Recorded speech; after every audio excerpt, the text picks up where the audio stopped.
사법농단 의혹의 핵심인 임종헌 전 법원행정처 차장의 구속 여부가 이르면 오늘 결정됩니다. 직권남용과 공무상 비밀 누설 등 구속영장 청구서에 적시된 범죄 사실만 30가지가 넘는데요. 현장에 나가 있는 취재기자 연결해 보겠습니다. 신지원 기자.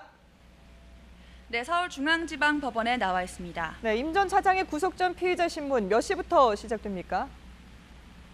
네, 임종헌 전 법원행정처 차장의 구속 전 피의자 신문은 오늘 오전 10시 30분 서울중앙지방법원에서 열립니다. 검찰 측에서는 직접 수사를 맡았던 부부장 검사 4명이 영장심사에 참여하고 임 전 차장 측에서는 박근혜 전 대통령 탄핵심판 당시 국회 측 대리인을 맡았던 황정근 변호사가 참여합니다. 워낙 혐의가 방대한 탓에 변론을 위해 준비한 의견서만 100쪽이 넘는데요. 이번 심사는 지난달 영장전담부에 추가 임명된 임민성 부장판사가 맡았습니다. 그동안 사법농단 의혹에 관한 압수수색 영장과 구속영장이 수차례 기각되면서 법원의 제19 감싸기라는 비판이 제기된 만큼 담당 판사의 고심도 깊어질 것으로 보입니다.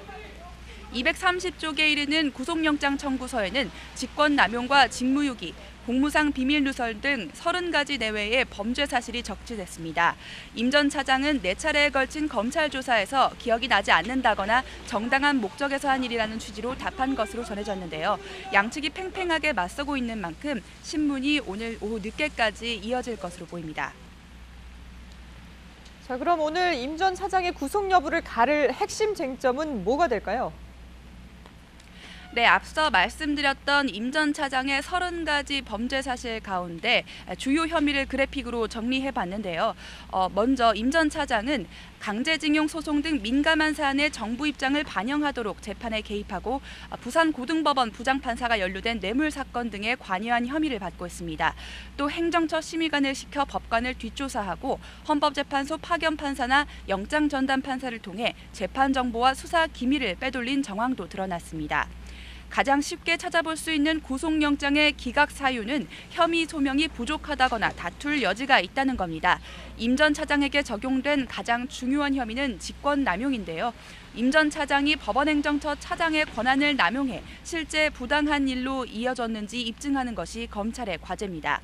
변호인 측에서는 부적절한 일은 맞지만 죄가 되지는 않는다는 논리로 맞설 것으로 보입니다. 반면 증거인멸이나 도주 우려가 인정될 경우 구속영장이 발부될 가능성이 커지는데요. 지난 7월 임 전 차장이 차명 전화로 심의관들에게 연락을 시도하거나 전직 대법관들과 교류한 정황이 담긴 대책 문건이 발견된 점은 불리하게 작용할 수 있습니다.